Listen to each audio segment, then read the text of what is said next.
It's time for some more Genesis.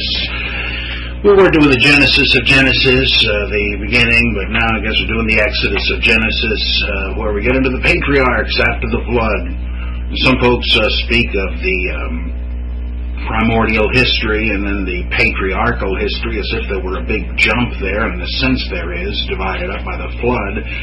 It certainly initiates, the introduction of Abraham certainly introduces another whole cycle of stories with minimal connection to the creation stories, as witnessed by the fact that E doesn't even have a creation story. It just starts with the patriarchs. But they shouldn't mislead us into thinking that the patriarchal stories are any more historical. They have a little bit more historical verisimilitude. That is, they seem to be set more in the real world, but they are probably not historical any more than any of the stuff of the guys that lived 900 years are. And we'll see plenty of examples of that. In fact, one can trace in the patriarchs themselves a kind of constant mythical process of evolution where you have stories originally raw myths, often about celestial objects, sun, moon, and stars, that are then translated into legends, the difference being that the legends star human or humanoid figures, demigods, the mighty men of old, as Genesis 6 says, not people of the kind that live today. But nonetheless, it's like you'll have Samson rather than simply the sun doing its mischief. And that's true with the various patriarchs too, because Abraham appears to be the moon. Abraham means great father, or could be rendered father of a multitude. And since we know from the various instructions preserved for the Feast of Firstlings, a shepherd's feast, that it was done in the presence of the moon, apparently in honor of the moon, it implies it was a function of the worship of the moon god, called sin. That's a false cognate. It has nothing to do with the idea of sin in English. And it makes sense from what we know about nomads all over the place that they worship the moon rather than the sun, because the sun is a blistering enemy. The moon is there presiding over a nice, calm, cool, moonlit landscape, and so they like that. They prefer that. And the children of Abraham, well, they're the stars. In fact, that is only thinly veiled in the story where God promises Abraham that if he can count the number of stars in the night sky, he can reckon the number of descendants he will have, because originally they're the same thing. And some of the other ones have various totem or astrological significance, and they get reduced, shall we say, or humanized into ancient patriarchs and culture heroes. Another thing I want to point out here, as you might surmise, this is really going to be thick with ethnological stories, because Abraham, Isaac, Jacob, and all the rest of these characters are like political cartoon figures symbolizing tribes and nations in the storyteller's day. And many of the stories are told simply to link these characters, which is a symbolic way of sealing unity or treaties or whatever between the different groups in the storyteller's day. They have either posited the patriarchs as fictional eponymous ancestors. I mean, they had no idea who their ancestors were. They just posited this, as all ancient people did, and figured, oh, all right, our guy was the father of your guy because we're an older or bigger group, and so forth. It's all symbolic, and it has to do with not with genuine genealogies, but with treaties and the like. Just to give you one example of this, as Albrecht Alt pointed out, when you have the linking of Abraham as the father, Isaac as the son, and Jacob as the grandson, this implies a hierarchy of older or larger tribes that got together, with the most powerful or the most venerable receiving the patriarchal status, and the youngest being lowest on the totem pole. So there were originally 3 clans, according to this theory, that worshipped what called the gods of the fathers, that the people of Abraham worshipped the God of Abraham, a phrase we read all over the place in the Old Testament. One of my favorite hymns is "The God of Abraham Praise." Great one. And I do a great job of singing it, if I say so myself. So there was the God of Abraham, and this may imply the moon, or maybe it's already a legend-creating process from when Abraham was the moon to whereas he's the prophet of it, who knows, chief worshiper of it. Then there is the strong one of Jacob, and we read that occasionally, implying that was a divine title for a distinct deity revered by that clan, whose mythical ancestor was Jacob. And right in the middle there was the fear of Isaac, which is, oh man, that's a really suggestive, eerie term, suggesting the numinous fear of the worshiper. We get this because there is a story in which an oath is taken by the God of Abraham, the fear of Isaac, and the strong one of Jacob, and we'll come across that one. So that just gives an idea that these 3 groups were not originally related. They sealed a kind of blood-brother relationship by telling stories in which their ancestors were related. And this is going to be true even when we get to the 12 tribes of Israel. They were not descendants of the 12 sons of a single man, as the stories depicted. No, that is a common pattern. In fact, 12 tribe leagues were quite common all over the Mediterranean world in ancient times. It's no coincidence, but it was a primitive form. By that I just mean an early, simple form of an organization where you had disparate groups who decided to form a loose alliance based on a common religious cult, that is, center of worship.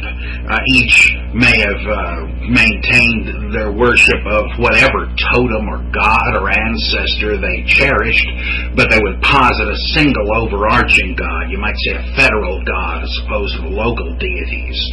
And each tribe would have the job of upkeep on the central shrine of the religion 1 month out of the year. Occasionally, you had 6 tribe leagues, and of course, obviously, you had half-year cycles in that case. I don't know why, but it helps me to envision this when I think of a similar arrangement with the local priests in New Testament times. In the Gospel of Luke, it says John the Baptist's father was a local priest and went on pilgrimage to Jerusalem when his course, the Abijah course, when their number came up and it was their turn to serve at the sanctuary. Well, that idea, rotating schedule of temple maintenance and service, that's what held these 12 or occasionally 6 tribe leagues together. They're called by an old Greek word, each one is an amphictyony. I don't know if that's one of those where I now think I can say it better than I can spell it, but I believe it is AMPHICTYONY.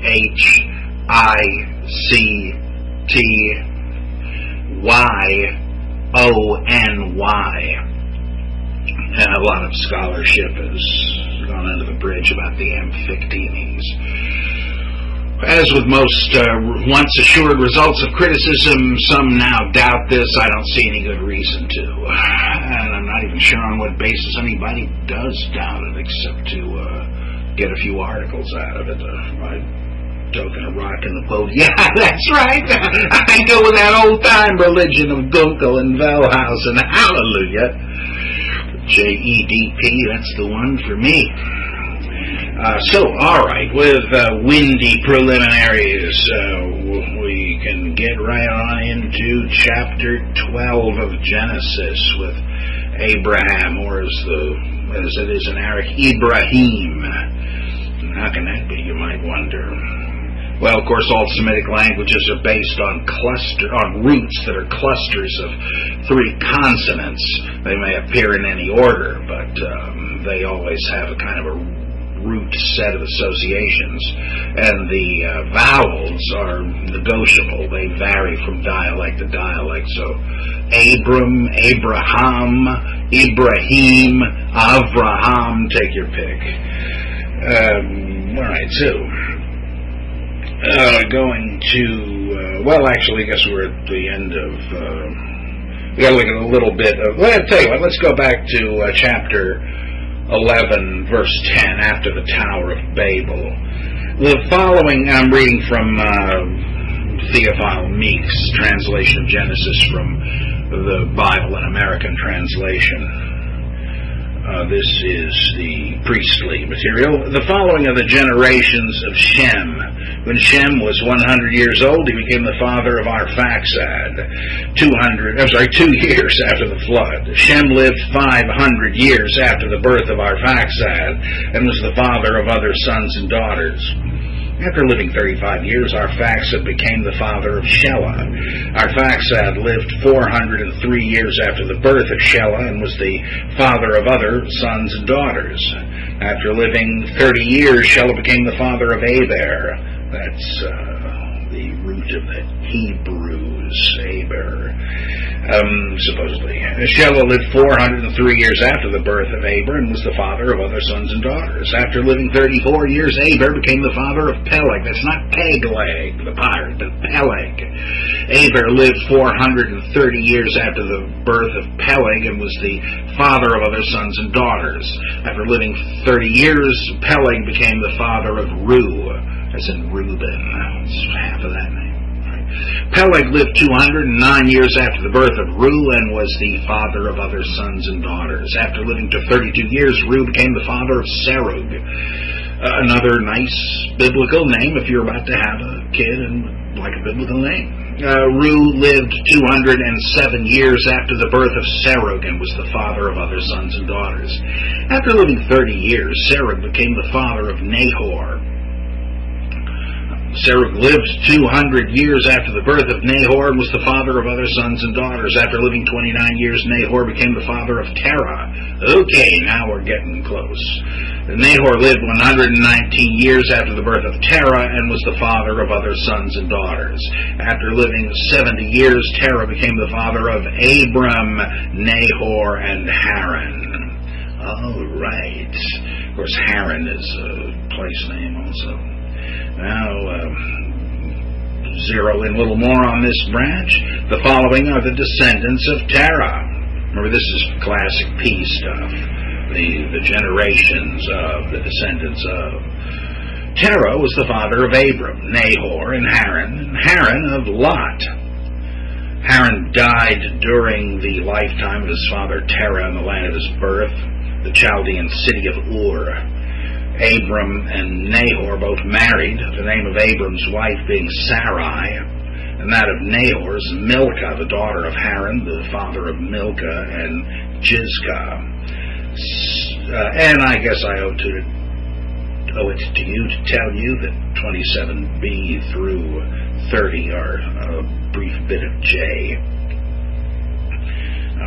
Sarai was barren, she had no children, thereby hang several tales. Back to P. Terah took his son Abram, his grandson Lot, the son of Haran, and his daughter-in-law Sarai, the wife of his son Abram, and emigrated with them from the Chaldean city of Ur to go to the land of Canaan. But when they reached Haran, they settled there. The lifetime of Terah was 205 years. Then Terah died in Haran. Well, let's remember these relations, that Abram is the uncle of Lot. We're going to find out who was descended from Lot later, so to posit a blood linkage between these two is to create or acknowledge the belief that the various nations they represented were blood brothers or allies, or at least live close together. It might mean any of those things. There is a terrific modern novel, short one, easy to read, packed with fascinating stuff by my friend Carrie Cook, C's in both cases, and it's called Abram. That's it. And it is really fascinating. I wrote an introductory essay about the historical critical view of Abram and what Cook does in that novel. So look it up. Few bucks, well worth it. Great read. I'm much impressed with it. He tries to kind of imagine, if Abraham and the gang were real, and some of these things, some of these adventures are taken out of the musty context in which we find them in the Bible, what would they have meant? It's a speculative historical novel about the humanization of religion. It has a lot to do with the story of Abraham sacrificing Isaac, but then not doing it at the last moment. Terrific stuff. You'd love it. Okay, then we get to 12:1, and we're back in good old J territory. Yahweh said to Abram, "Leave your land, your relatives, and your father's house for the land that I will show you. And I will make a great nation of you. I will bless you and make your name so great that it will be used for blessings. I will bless those who bless you, and anyone who curses you, I will curse. Through you shall all the families of the earth invoke blessings on one another." Now, he's got this just right. I love this translation. Even the great Von Rad was misled by his Lutheran theology into sticking with this old boneheaded translation that God says he will make Abraham a blessing. I'm a little sunshine blessing from God, that kind of nonsense. Or that in him all the nations of the earth will be blessed. Something good will happen to them. That's importing Christian theology from Galatians into this thing, and this is certainly the more modest version that Meek has here is correct. That what he's saying is, I am going to be so good and beneficent to you that you will become a byword for blessings. People will associate your name with blessing and say, I'm wishing you a lot of luck. May God be bountiful with you as he was with Abraham. That's my good wish, my blessing for you. I will make you a blessing for all the nations. Yeah, everybody's going to hear about Abraham and his adventures and God's faithfulness and that of his faithfulness toward Abe's descendants, and they will say to one another, may God bless you as he did the progeny of Abram. Surely that's the point. Not that there's some payoff in salvation history a couple of thousand years down the line, or even within the history of Israel. No. Certainly Meek has it right. Let me read that again. I will bless you and make your name so great that it will be used for blessings. I will bless those who bless you, and anyone who curses you, I will curse. Through you shall all the families of the earth invoke blessings on one another. Okay. So, Abram departed, as Yahweh had told him, and Lot went with him. Abram was 75 years old when he left Haran. Abram took his wife Sarai and his nephew Lot with all the property that they had accumulated and the persons they had acquired in Haran, and they started out for the land of Canaan. And to the land of Canaan they came. If you want to know, verse 5 is from P. P has a very sketchy little summary of what happened with these characters, but the compiler has deftly woven it into the fuller account of J, with which it is generally compatible. In verse 6, we got J again. Abram traveled through the land as far as the sanctuary of Shechem at the terebinth of Moreh, the Canaanites being then in the land. What's this? I believe the RSV has, he got to the place at Shechem. Well, yeah, but place in a context like this means holy place. Even in the Greek New Testament, place has come to be shorthand for temple. As when in John 11, the Sanhedrin is fretting about Roman reprisals if Jesus is allowed to go too far. The Romans will come and destroy our place of the temple. Well, yeah, holy place or sanctuary, that's the point. So this is already a holy place when Abe gets there. It's at Shechem, which is a major Israelite holy place. And the point here is, it's pre-Abrahamic. Right? They figured it was even that old and was already a holy place. And they speak of the terebinth, an oak-like tree, at Moreh. What made it holy? Well, the fact that there were terebinths there, this was an oasis, and they figured that gods must live there, just as today in the Middle East, the Bedouins figure that there must be saints and so forth who are inhabiting oases and so on. The Canaanites believed the Baals were there, and that may be the point here originally. It's so old. And like Eden was the garden of God, every oasis was the garden of a god. They figured there was no other way to explain why the rest of the place is a barren, lunar landscape, and suddenly here's this nice spring or pond or whatever with lush vegetation. It's got to be the private resort of a god, and he may let us come there to get an oracle. And they believe that the Baal or the El or the ancestor, the Weli, as they'll say in Arabic, is in the tree. That's why at Mount Carmel, you can even tell from the ancient archaeology, people would tie gifts as offerings to the branches of the sacred trees to offer them to the being within, which might emerge visibly in a dream or in the mind of a priest who was stationed there. These are the sacred groves that the prophets rail against because of the paganism, in their view, that went on there. The kings Josiah and Hezekiah later sent the G-men around to shut these places down. But this is a little ceremonial story to propagate the knowledge that there is such a place there. This is from earlier than that prophetic Deuteronomic attempt to shut them all down. This is there to promote it.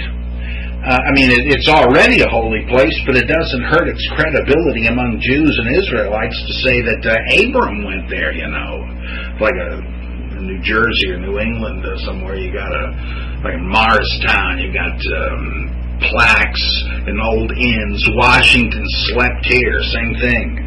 Abram slept here. So they went here to get guidance and got it. In verse 7, then Yahweh appeared to Abram and said, to your descendants I am going to give this land. So he built an altar there to Yahweh who had appeared to him. Wasn't there one there already? Well, maybe not, but an altar being built there, maybe it was a second altar, a third, who knows? It was a pious act. Just like the centurion in Luke bankrolls the building of a synagogue. Maybe they could use more than one altar, and Abram, being a man of means, built one. This is specifically allowed and stipulated in the book of the covenant in Exodus, where it says, wherever I cause my name to be invoked, you can build an altar there and make sure you build it of uncut field stones, etc., etc. Interesting that Deuteronomy forbids any such thing and says no one can have an altar outside of the central shrine of Jerusalem. So we're dealing with various stages of Israelite religious evolution. Is that subversive for some reason to even say that? Well, yes, it is if you hold the absurd notion that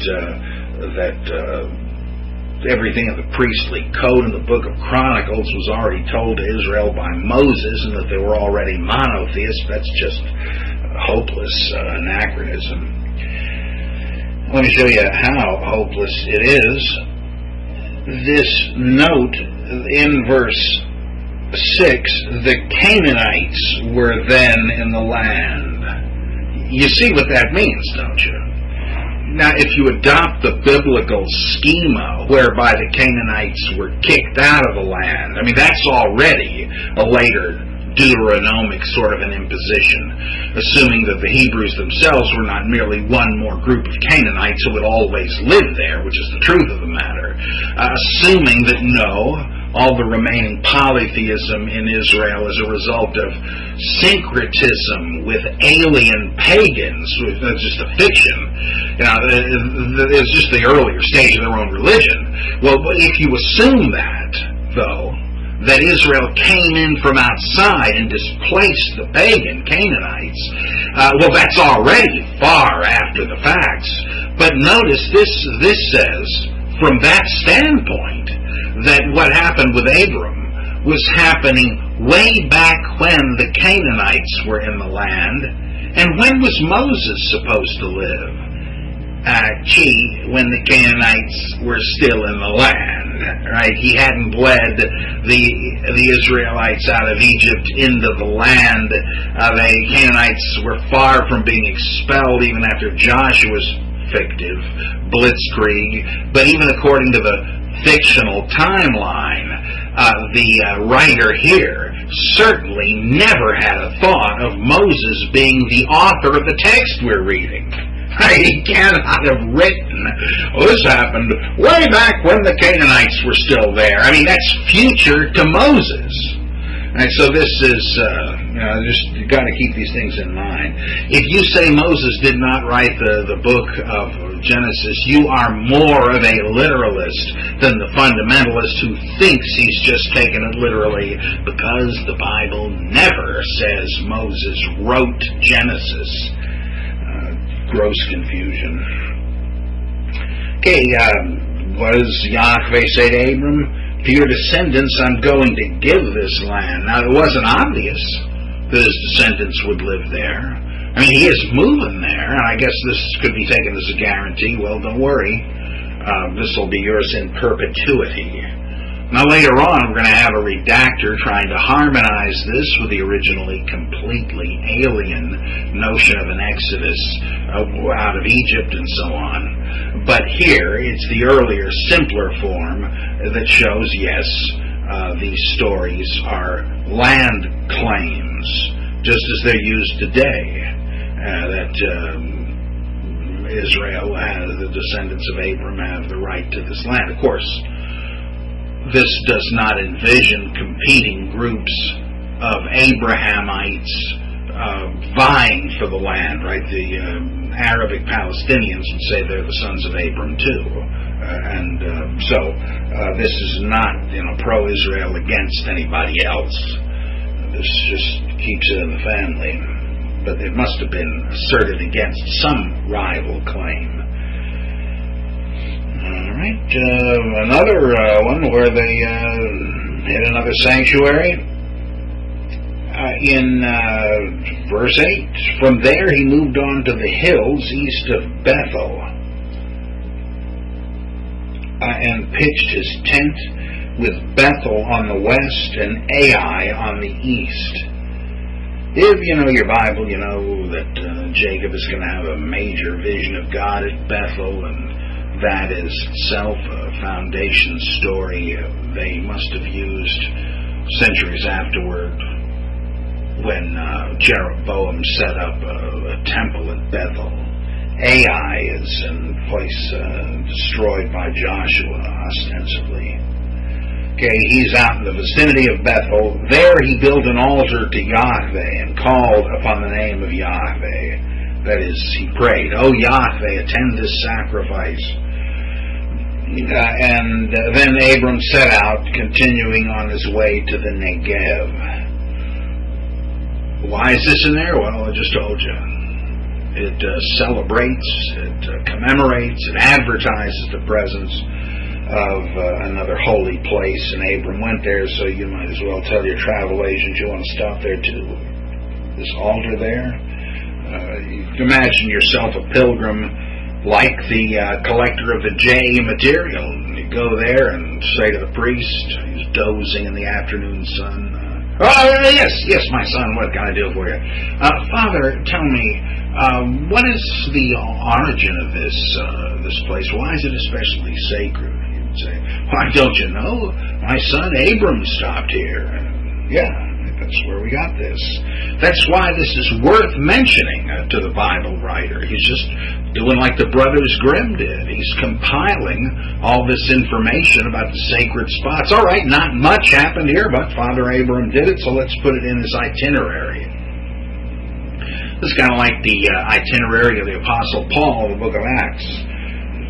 He went here, he went there, and that's a distinction, a little badge of honor to every place he went. So he's going south into the desert of the Negev. And verse 10, now there came a famine in the land, because the famine was so severe in the land, Abram went down to Egypt to reside there.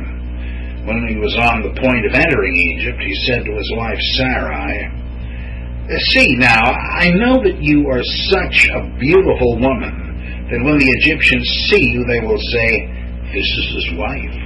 And then they will kill me in order to keep you. Please say that you're my sister, so that I may be well treated for your sake, and my life spared through you. Listen to this yellow weasel, right? It doesn't matter that his wife's going to get drafted for the harem, and some other guy is going to be hitting the sack with her if he can save his miserable yellow hide by claiming that she's his sister. Well, that's fine and good. Well, I tell you, the heroes of the Bible. Now, there are two other versions of the story. We're going to see Abram's warts removed in a later one, where they have the same sensitivity we might. But here old Abe does not look very good. He certainly is an honest Abe. Right, so here's the plan. Verse 14, when Abram arrived in Egypt, the Egyptians saw that the woman was very beautiful. Some manuscripts read, hubba, hubba. Others, va-va-va-voom. Pharaoh's courtiers also saw her and praised her so highly to Pharaoh that the woman was taken into Pharaoh's household. Abram too was well treated for her sake and was the recipient of sheep, cattle, he-asses, male and female slaves, she-asses, and camels. Now, how do you like that? The human slaves come in for mention after the male donkeys. And then after female slaves, you got female donkeys. I mean, this is some pecking order, right? And camels, yeah. So Abe, trying not to think of what's being done with his wife, is basking in the loot he's been given as a kind of a brother-in-law to the Pharaoh. Verse 17, Yahweh, however, struck Pharaoh and his household with severe diseases, plagues, because of Abram's wife Sarai. Now, how does Pharaoh know this? He must have had a dream where God warned him. That element appears in a couple of the other versions of this, which we'll look at in a moment. But the storyteller has just forgotten here. He just assumes, well, yeah, of course, God told him. 18, so Pharaoh summoned Abram and said, what a way for you to treat me. Why did you not tell me that she was your wife? Why did you say she's my sister and let me marry her? Well, there is your wife. Take her and be gone. I can imagine Abram's response pretty much, then Pharaoh ordered an escort for him to see him off with his wife and all that belonged to him. So Abram went up from Egypt to the Negev, accompanied by his wife and all that belonged to him, and Lot. Abram was now very rich in cattle, silver, and gold. From the Negev he journeyed by stages as far as Bethel, to the place where his tent had previously been, between Bethel and Ai, to the site of the altar which he had previously erected there, and where he had called upon the name of Yahweh. Well, it continues with Lot and so on, and that's an interesting thing, but I would like to jump over to another version of this story. There's another in chapter 20. The names are slightly different, and this is, do I have the right... this is... the E version, I believe, and let me just make sure I'm looking at the right stuff there, and we will find another. Well, let's tell you what. Let's look at. Let's skip over to a second J version first. That's in chapter 26. You see, what had happened was by the time Jay was collecting these stories, they had already been told and retold, and he found himself, for instance, in the position Mark the evangelist was in when he had the two versions of the feeding of the multitude. He decided, well, they do differ slightly. Each one of them has its own fans. I guess I better not take a chance of leaving anything out. So Jay had two as well. But in this version, it was they changed the names. You know how if you've heard a joke more than once, names and certain details which don't really matter, you can fill in the blanks, keep getting changed. Well, that's what these stories were like. They were circulated by word of mouth, and so naturally people said, "Oh, you hear this one about the patriarchs? Which patriarch was it? Jeez, Abraham. I guess it was Jacob." Somebody else said, "I guess it was Abraham." But so we have both versions here, and here's the other J version. In 26:1, a famine occurred in the land. Here's a little redactional sleight of hand. A different one from the first famine, which occurred in the time of Abraham, really, now, no kidding, it's not the same one. Different story. So Isaac, the Isaac version was in Jacob. So Isaac went to Gerar to Abimelech, king of the Philistines. And where'd he go? Didn't I say this was another version of this? Well, yeah.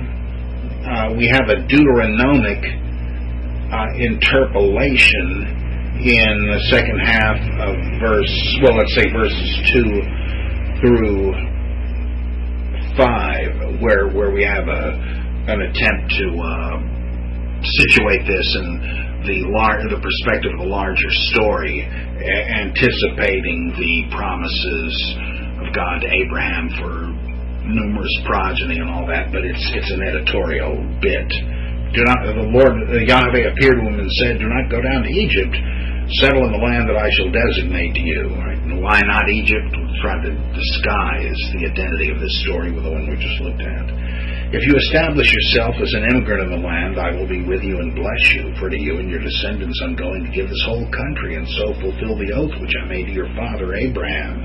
I will make your descendants as numerous as the stars in the sky, and I will give your descendants this whole country, so that all the nations of the earth will invoke blessings on one another through your descendants. Just because Abraham heeded my instructions and kept my charge, my commands, statutes, and laws." Someone has obviously copied this material from that earlier business in chapter 12, just to kind of at the same time link this with the Abraham stories, and yet to differentiate it, to say, yeah, I know how close this looks, but it's a different one. Or it wasn't a different one. The original continues in verse 6, "So Isaac settled at Gerar." Not Egypt, right? Well, what is the difference? How come they differ? Well, you see, the Israelite name for the Egyptians was the Mizraim. There's been a confusion here because somebody, before Jay got to it, took the same consonant cluster and said, "Oh, they must mean the Mizraim, a Philistine tribe to which Hagar belonged. We haven't got to Hagar yet, but as you know, she becomes Abraham's concubine. She's one of the Muzrim, a particular group of Philistines. It also says, I know, that she's an Egyptian, but that's the same error. She's one of the Muzrim, not one of the Mizraim. And so the Muzrim are Philistines, and Gerar is a Philistine city, and so they just used Abimelech as the name of the Philistine king, and which means Melech is my father, or Moloch is my father. That's why the difference came about, a garbling. It is interesting to speculate what the connection with Egypt implied to the storytellers and the writers. Because if you notice, and it's especially clear in the first one, there in chapter 12, that the story of Abram going into Egypt during a famine, then coming out after plagues have struck the house of Pharaoh, and coming out of all kinds of new loot, and returning back to Canaan, why, that's kind of just like the story of Exodus, isn't it? The Abraham story, or Abram story, becomes a kind of prefiguration of the Exodus. Now, is the Exodus story based on this? Is this a later symbolic summary of it? I tend not to think so, because the Abram stories, the patriarchal stories, don't seem to have anything to do with the Moses cycle. But it's interesting. One might even say that chapter 12 was Jay's version, an earlier version of the Exodus. But let's go back to the Jay second version, that of Isaac. And Isaac has settled in Gerar. In verse 7, when the men of the place asked him about his wife, he said, she is my sister. For he was afraid to say, she's my wife, lest the men of the place should slay him for the sake of Rebekah, because she was good-looking. When he had been there a long time, Abimelech, king of the Philistines, looked out of his window and saw Isaac fondling his wife Rebekah. So Abimelech summoned Isaac and said, so she really is your wife? Then why did you say she's my sister? I said so that I might not lose my life through her. Isaac said to him, what a way to treat us, said Abimelech. One of my people might easily have lain with your wife, and then you would have brought guilt on us. So Abimelech warned all his people, anyone laying hands on this man or his wife shall be put to death. Now you notice this version that Jay has goes out of its way to say, look, don't worry, there was no impropriety. God headed him off at the pass. Luckily, he saw this supposed sister of good old Isaac out there making out with him. And he said, hey, what's going on here? It's not that clear in the chapter 12 version that nothing did go on, though it could be. But it's just, they leave out that whole part. How does Pharaoh learn that Abe's married to her? All right, verse 12. Isaac sowed a crop in that land, and he obtained that year 100 measures of barley. Yahweh blessed him so that the man grew rich and kept on growing richer and richer until he became very rich indeed. He had flocks of sheep and herds of cattle and so many work animals that the Philistines vented their spite on him.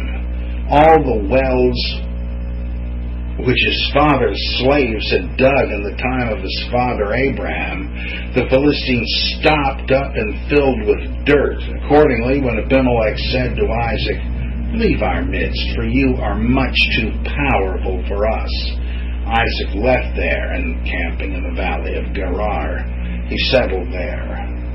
Isaac then reopened the wells which had been dug in the time of his father Abraham, but which the Philistines had stopped up after Abraham's death, and he gave them the same names his father had given them, Beer so-and-so. But when Isaac's slaves dug in the valley and found a well of running water, the shepherds of Gerar got into a dispute with Isaac's shepherds, saying, "The water is ours." Hence the name of the well came to be called Esek, trouble, because they got into trouble with him. Then they dug another well, but they got into a dispute over that too. So its name came to be called Sitnah, hostility. Moving from there, he dug another well, and there was no dispute over this. So he called its name Rehoboth, room, saying, "At last Yahweh has made room for us, so that we shall become numerous in the land."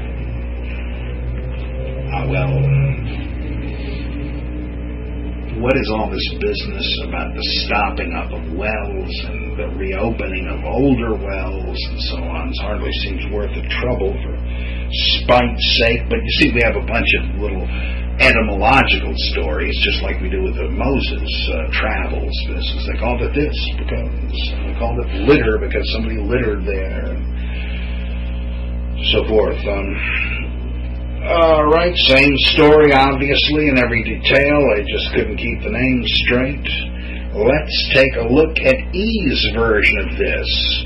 When somebody, before the time of Deuteronomy, saw J and E and decided to put them together, and he did, and someone after Deuteronomy did a summary of the J-E history and prefixed it to the law code of Deuteronomy. Well, that person decided that he, again, had a problem. He had not only two J versions of this story, the deceitful patriarch, one about Abram and Sarai, the other about Isaac and Rebekah, but he had a second Abram story, and in this version they called him Abraham. Now, there's an artificial story that tries to explain his name being changed from Abram to Abraham, but it would have necessitated no change. It's just a different version of the name. Like telling a guy with the name Carl that from now on his name is going to be Charles. It already is. Anyhow, let's take a look at chapter 20 and see the Abraham and Sarah. We will find both the features of E, who, as you may remember, I said likes to clean up the characters and the stories from a later perspective where these things are more holy history. And we will find vestiges that underlay the other versions of the story, but they forgot to, in the one they don't tell you how Pharaoh knew that the Sarai was Abram's husband. The other one, they did tell you that King Abimelech knew why Rebekah was Isaac's husband because he saw them both making out in the garden. All right, here's E's version in chapter 20. From there, Abraham set out for the region of the Negev, and settling between Kadesh and Shur. Kadesh is the holy wilderness where Moses began giving the Torah. He established himself as an immigrant at Gerar. There he is, back at the same place as Isaac.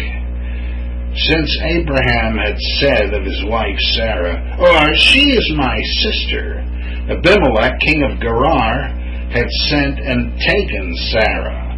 But God, Elohim, came to Abimelech in a dream by night and said to him, "You are going to die because of the woman whom you have taken, since she is married." Here I kind of like the RSV better. "You are a dead man because of the woman," etc., etc. Now, Abimelech had not approached her. Okay, we want to know that, right? We want to know there was no patriarchal hanky-panky. Abimelech had not approached her, so he said, "O Adonai, Lord," an honorific, "wilt thou slay one who is clearly innocent? Did he not himself say to me, 'She is my sister,' while she herself said, 'He's my brother'? In purity of heart and innocence of hand have I done this." Then Elohim said to him in the dream, I do indeed know that it was in purity of heart that you did this. And furthermore, it was I who kept you from sinning against me. That is why I did not let you touch her. Now then, restore the man's wife, and so save your life, for he is a prophet, and will intercede for you. But if you do not restore her, be assured that you and all who belong to you shall die. So the next morning Abimelech rose early, and summoning all his slaves, he recounted all these words to them, so that the men were much terrified.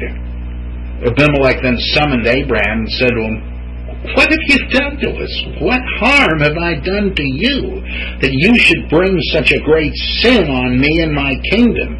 You have done to me things that should not be done. Whatever possessed you to do this?" Abimelech said to Abraham. Abraham said, "I simply thought that since there was no reference for Elohim in this place, I should be slain for the sake of my wife. Besides, she really was my sister when I married her, being the daughter of my father, but not of my mother." Yeah, that's it. "Accordingly, when God sent me wandering from my father's home, I said to her, 'This is the kindness that you must do me at every place to which we come. Say of me, he is my brother.'" Oh, man. But you see, he's somewhat contrived attempt to get him off the hook. Well, he wasn't totally lying. I mean, all right, he was kind of stretching it, but they were, half brother and sister, and that mitigates it. Well, yeah, that was legal. You could do that, but that's clearly against the tenor. I mean, if it was that common, as apologists would like to say, why is Abimelech so upset? Wouldn't he have known that too? Anyway, verse 14, thereupon Abimelech took sheep, oxen, and male and female slaves, and gave them to Abraham, and restored his wife Sarah to him. "My country is at your disposal," said Abimelech. "Settle wherever you like." To Sarah he said, "See, I have given your brother 1,000 shekels of silver. It shall compensate you for all that has befallen you, and you yourself shall be completely exonerated." Then Abraham prayed to Elohim, and Elohim cured Abimelech as well as his wife and female slaves, so that they could bear children, for Yahweh had completely closed the wombs of all in Abimelech's household on account of Sarah, Abraham's wife.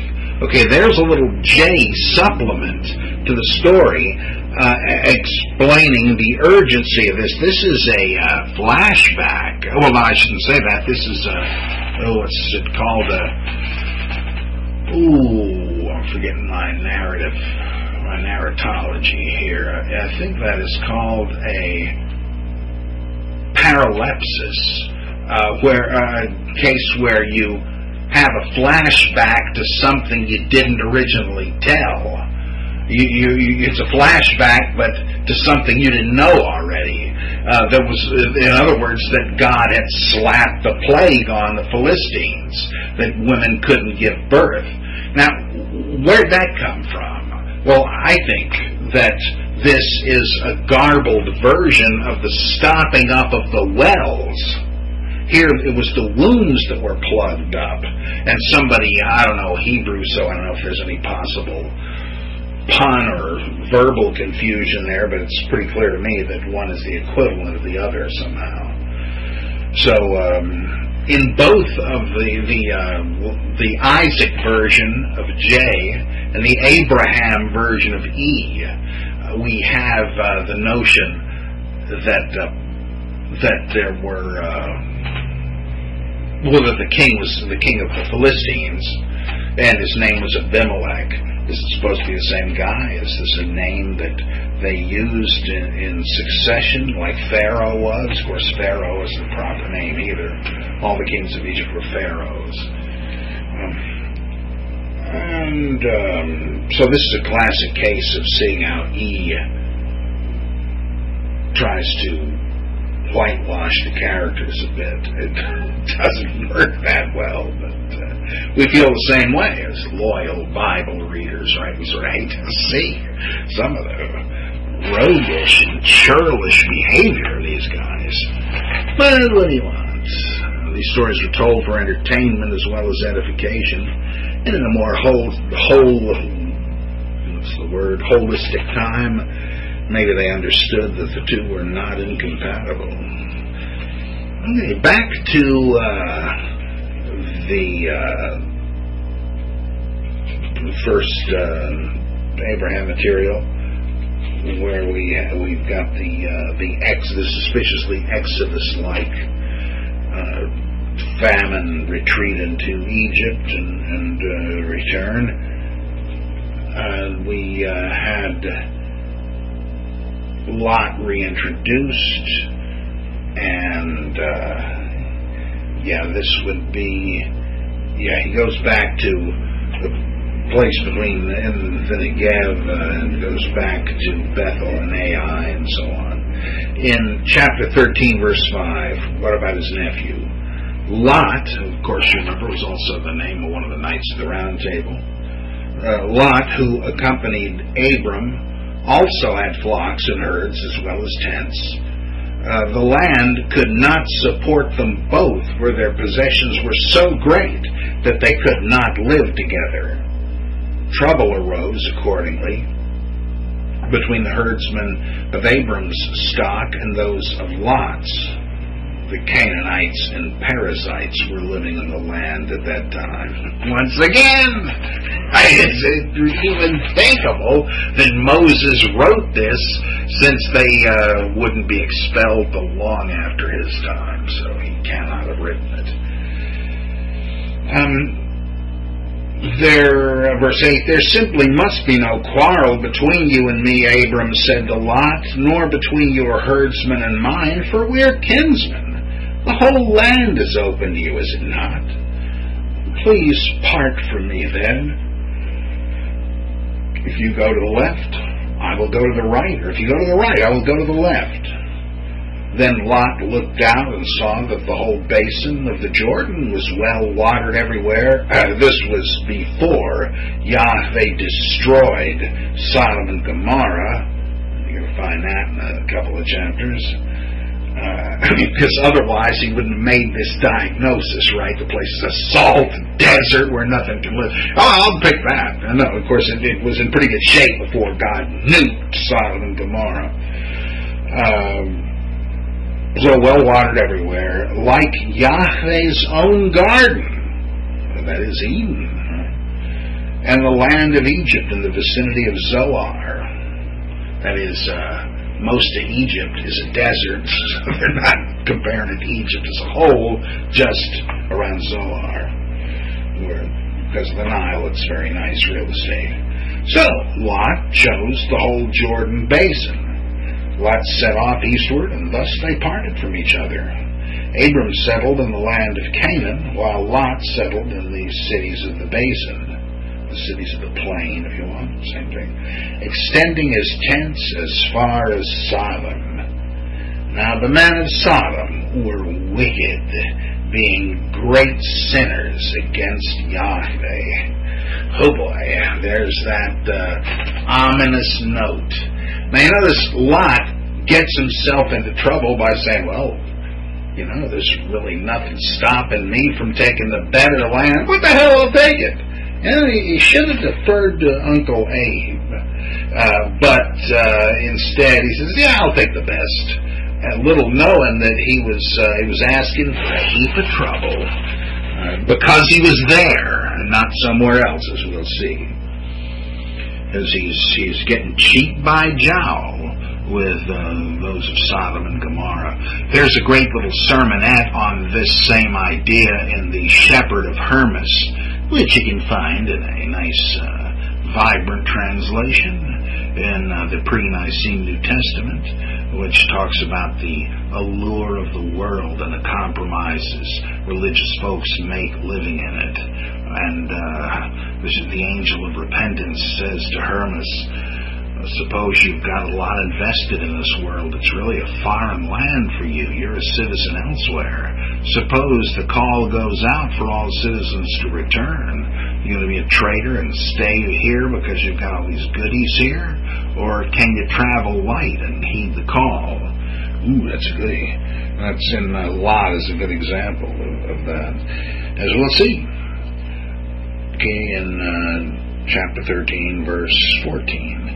After Lot had parted from him, Yahweh said to Abram, Raise your eyes now and look out from the place where you are, north, south, east, and west, for all the land that you see I'm going to give to you and your descendants for all time. I'm going to make your descendants like the dust of the earth, so that it will be as possible to count the dust of the earth as to count your descendants. Go and travel the length and breadth of the land, for I'm giving it to you. So Abram moved his tent and went to live beside the terebinth of Mamre at Hebron, where he built an altar to Yahweh. Why do you go there? Again, it's a sacred grove. Now it says Yahweh, but originally it was some local deity that was in the grove of trees and would appear at night in dreams and such. And he wants to be close to divine guidance. Now, in chapter 14, scholars figure this is a special source. At least we can't tell where the heck it comes from. It doesn't appear to be J, E, P, whatever. There's no reason that you couldn't have gotten odds and ends from somewhere. This depicts Abraham as what he implicitly is anyway, a king, some sort of tribal sheikh, and he's allied himself with kings who are presumably fellow kings. And this is a bit of a Lot episode also, adventure. Not the one you're thinking of, it's Sodom and Gomorrah. But he's equally passive in this one. In chapter 14, verse 1.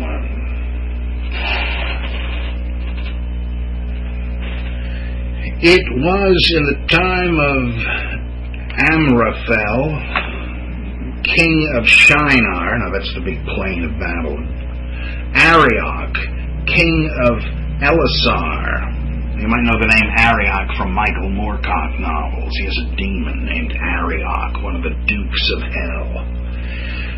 Chedorlaomer, inventor of cheese. No, I'm sorry, I'm just kidding. Chedorlaomer, king of Elam. And Tidal, king of Goyim, this king of nations. I wonder what that means. That war was made by them with Bera, king of Sodom, Bersha, king of Gomorrah, top of the mountain, Sodom and Gomorrah. I'm sorry. Shinab, king of Admah, Shem-Aber, king of Zeboim. That's interesting. Shem-Aber, like two of the genealogy names. And the king of Bela, that is Zoar, all of whom had gathered in alliance at the valley of Siddim, that is the Salt Sea, or as we call it, the Dead Sea. For 12 years they had been subject to Chedorlaomer, but in the third, you ever wonder what kind of cheese Velveeta is? I think you get your answer if you listen closely at the end of the commercials, which, granted, I haven't seen for a long time. The jingle goes something like Velveeta tastes like no single cheese, 'cause Velveeta's not made out of cheese, a petroleum product of the Kingdom of Saudi Arabia. Anyway, for 12 years they've been subject to Chedorlaomer, but in the 13th year they revolted. So in the 14th year there came Chedorlaomer and his confederate kings, King Stonewall, King...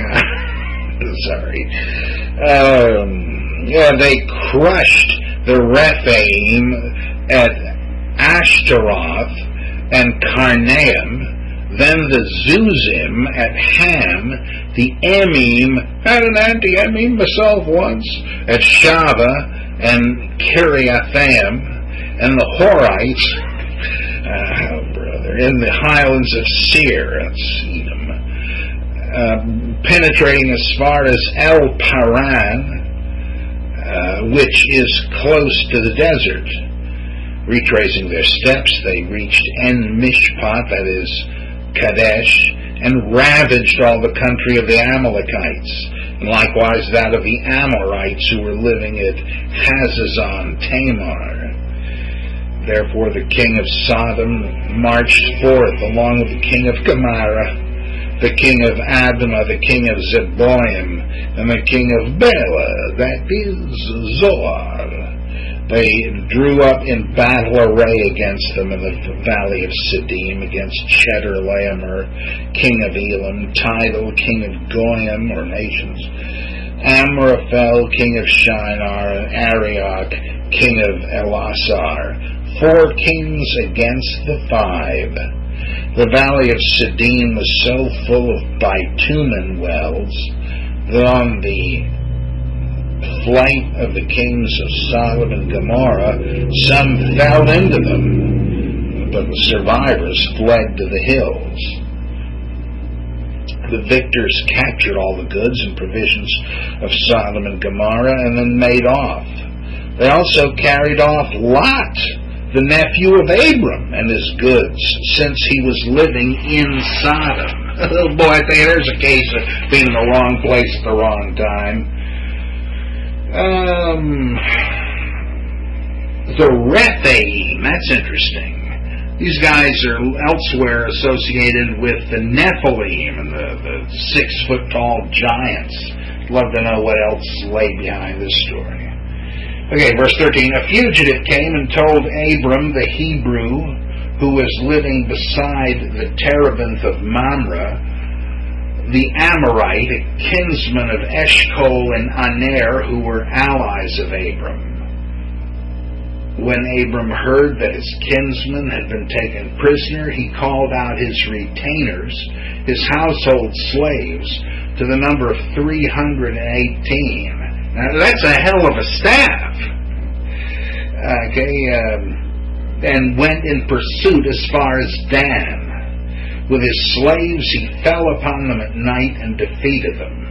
After pursuing them as far as Hobah, which is north of Damascus, he recovered all the goods. He also recovered his kinsman Lot and his goods, together with the women and the rest of the people. The goods are on the list ahead of the women, I tell you. Whew! You don't think I approve of this, right? I mean, it's just tragically laughable the way they view this. On his return from the defeat of Chedorlaomer and his confederate kings, the king of Sodom came out to the valley of Shava, that is the king's valley, to meet him. While Melchizedek, here the whistles and lights ought to go off here, while Melchizedek, king of Salem, brought out bread and wine, and as priest of El Elyon, God Most High, blessed him, saying, Blessed be Abram by El Elyon, the creator of the heavens and the earth, and blessed be El Elyon, who delivered your foes into your power. Therefore he gave them a portion of everything. The king of, apparently that's Abram, who gives him a portion, a tenth, a tithe of all the spoils of war. Well, what do you mean by that? Well, I got somewhere on the desk here, I have a Nazi eagle paperweight my father took as plunder from the Nazis in World War II. You have behind me decorative daggers that the Nazi officers used to wear because my father grabbed them in the plunder of the Nazis in World War II. Legal stealing, and I'm glad they did it. Okay, so he gave tenth of this to old Melchizedek. And, all right. Brought out bread and wine, and as priest of El Elyon greeted him, saying, Blessed be Abram by El Elyon, the creator of the heavens and the earth, and blessed be El Elyon, who delivered your foes into your power. Therefore he gave him a portion of everything. The king of Sodom said to Abram, Give me the people, but keep the goods yourself. In other words, prisoners of war. I'll take them as slaves. You take all the goods.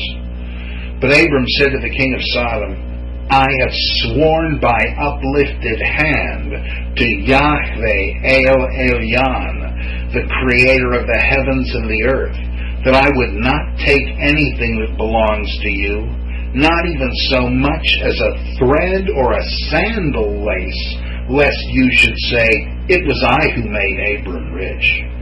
Apart from what my servants have eaten, let the men who accompanied me honor Eshcol and Mamre, take their share.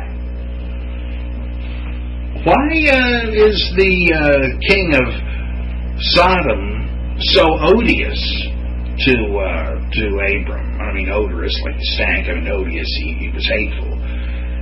Well, our only guess is that though he had to ally himself with him to get Lot back, he knew what everybody said about Sodom and Gomorrah, that they were wicked and evil, and he didn't want to be in cahoots with these guys any farther than he had to.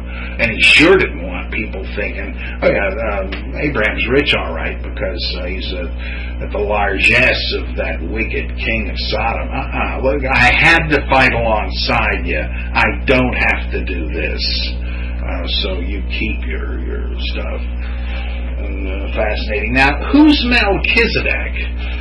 Here he is depicted as you might imagine, a mortal, a priest king of Salem or Jerusalem in its long, at least imagined, pre-Israelite days when the Jebusites owned it.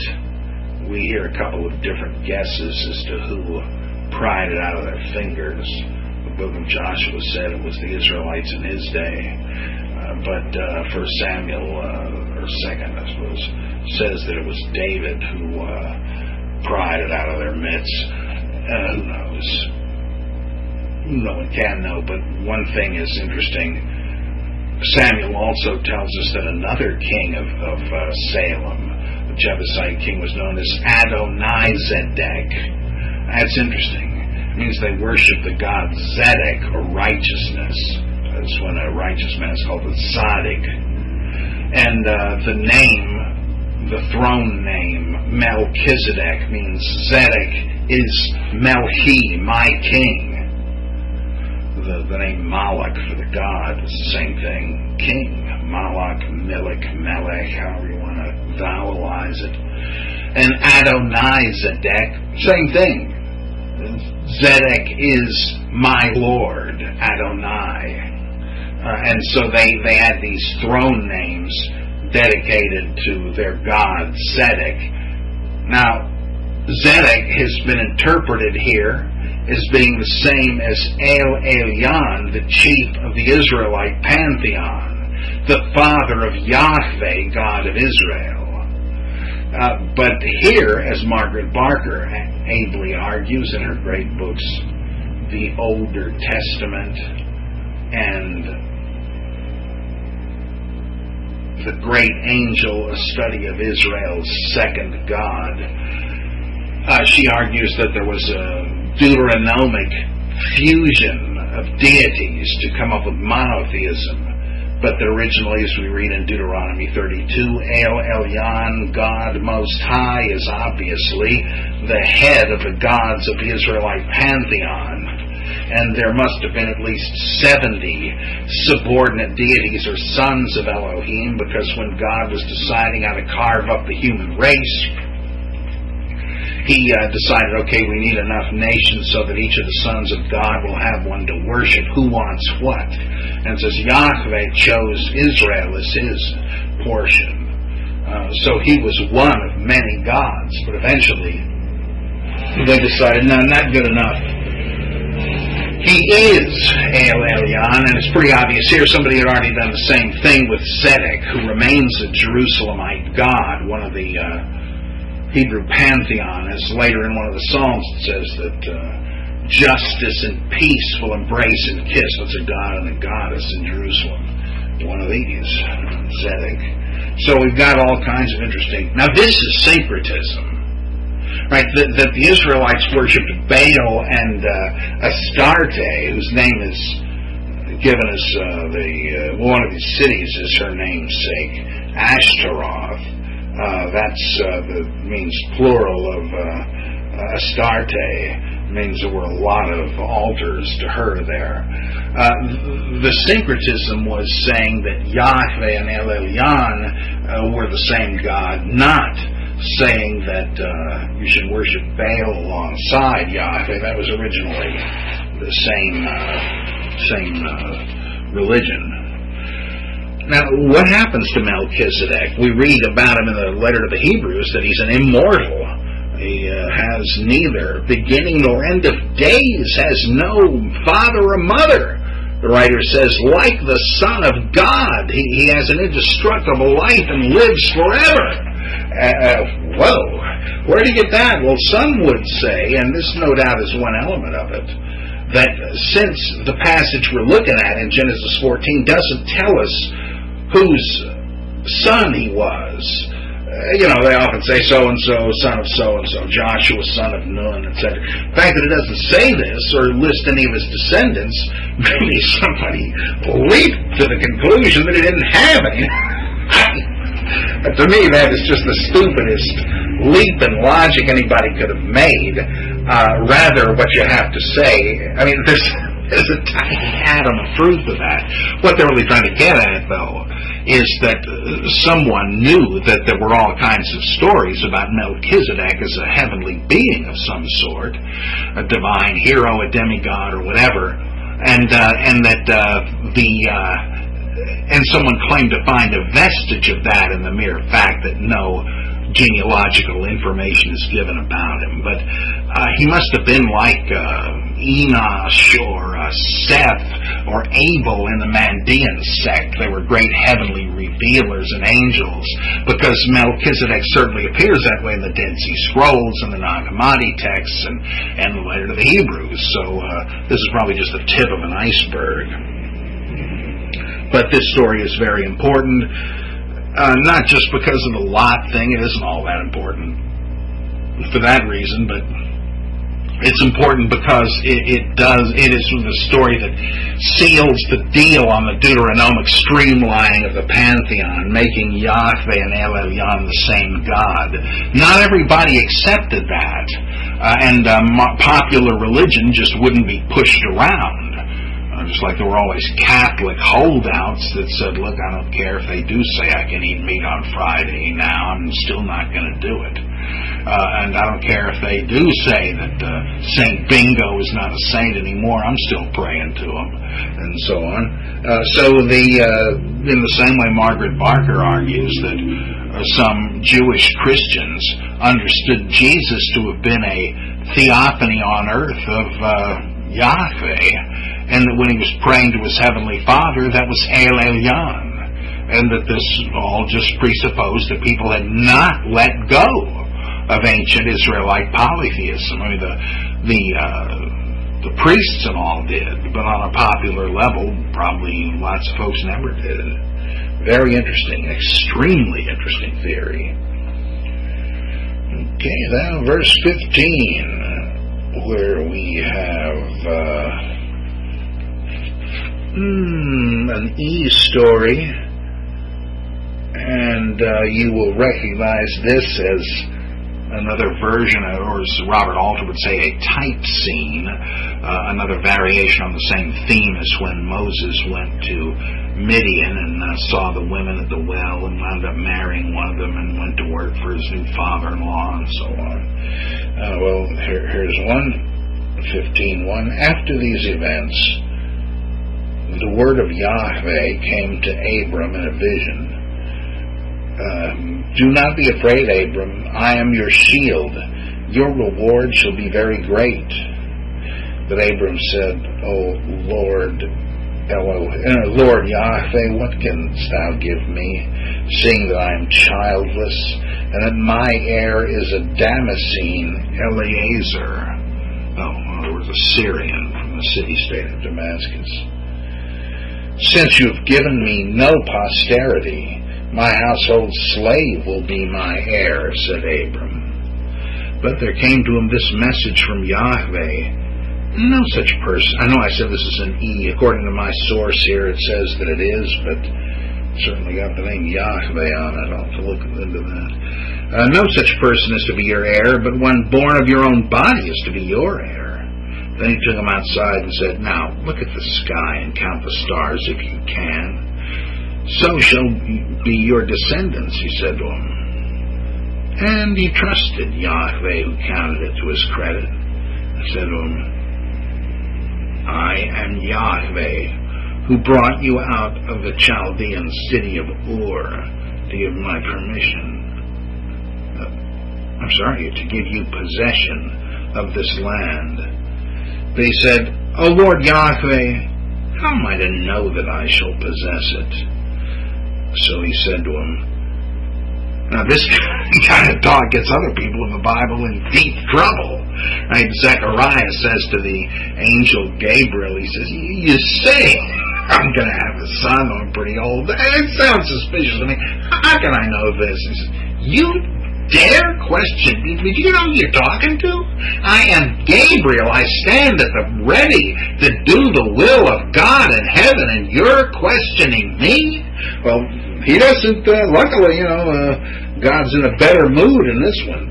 So he said to him, tell you what, procure a 3-year-old heifer, a 3-year-old she-goat, a 3-year-old he-goat, a dove, and a young pigeon.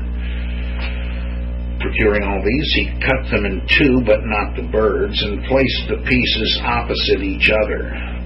The birds of prey swooped down on the carcasses, but Abram drove them off. Why? Because they belong to somebody else. He's made an offering to God. Then, as the sun was going down, a trance fell on Abram. Indeed, a great and awful gloom fell upon him. Then Yahweh said to Abram, know of a surety that your descendants shall be immigrants in a land not their own, where they shall be slaves and be oppressed for 400 years. But I will in turn bring judgment upon the nation that made slaves of them, after which they shall escape with great wealth. As for you yourself, you shall join your fathers in peace and be buried at a ripe old age. It will only be in the 4th generation, however, that they will return here, for the guilt of the Amorites is not yet complete. What? What the heck does this have to do with it? This is this 13b through 16 is another Deuteronomic interpolation. I said I'm going to give your descendants this land, and they're not really going to touch it for another 450 years. They're going to go to live in Egypt. But then after that, I'll bring them back. Wait a minute. I mean, that is not easily compatible with the idea that Abraham's progeny, period, are going to live in this land. Well, it turns out they're not for half a millennium, give or take. This is a fusion of rival traditions from different quarters of ancient Israel that had no original connection. And so this is an attempt to try to drag the Abram stories kicking and screaming into alignment with the Exodus tradition. So it doesn't belong there. The original continuation of this eerie, numinous scene is in 17. What did he do, by the way, chopping up those animals? That's part of an ancient ceremony called cutting a covenant, where you butcher the animals and lay them on the ground, and then you and the party with whom you are contracting walk through the path between the animal parts to seal the deal, as if to say, may we be dismembered if we fail to carry through this agreement. So he's making such an agreement with God. Now, how's God going to walk through the path between the pieces? Well, here you go in 17. When the sun had set and it was quite dark, there appeared a smoking fire pot and a blazing torch that passed between the pieces. That day Yahweh made a covenant with Abram, saying, to your descendants I give this land from the river of Egypt as far as the great river, the river Euphrates, that of the Kenites, Kenizzites, Cadmonites, Hittites, Perizzites, Rephaim, Amorites, Canaanites, Girgashites, and Jebusites. Let's see, the Amorites. We saw them mentioned in that Deuteronomic interpolation.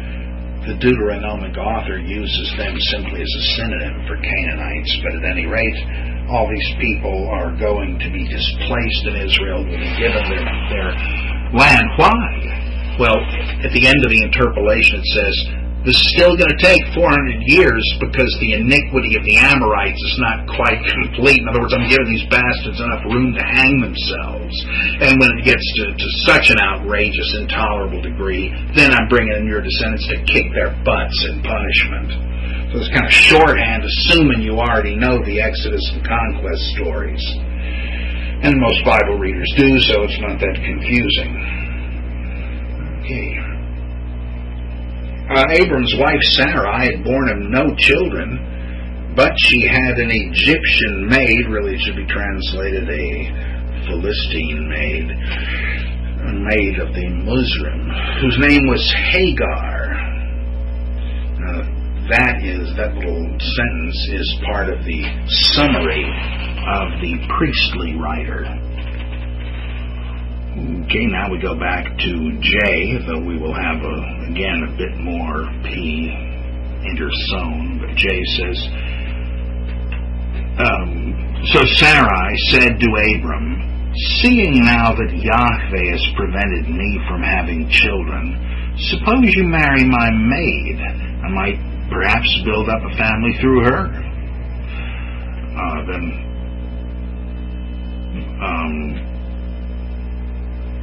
The priestly writer,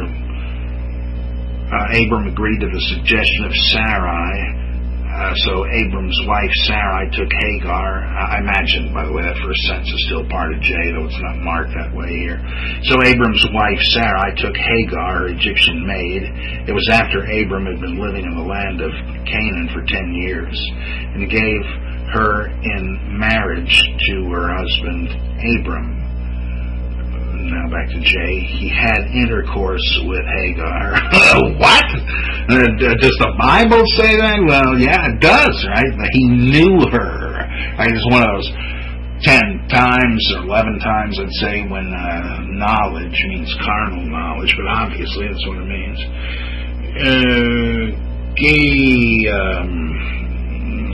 And she conceived.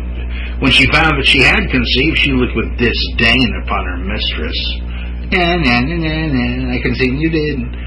So Sarai said to Abram, may the wrong done me fall on you. It was I who put my maid in your arms, but when she found that she had conceived, she looked with disdain upon me. May Yahweh judge between you and me. Wait a second here.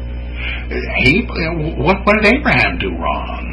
Right? He just, after his wife says, look, why don't you go in and have sex with my young and fetching, buxom maid? And Abe says, you sure about this, honey? Now, this is not a trap, is it? Well, don't mind if I do. And now he's catching it? Well, she said, this was your idea.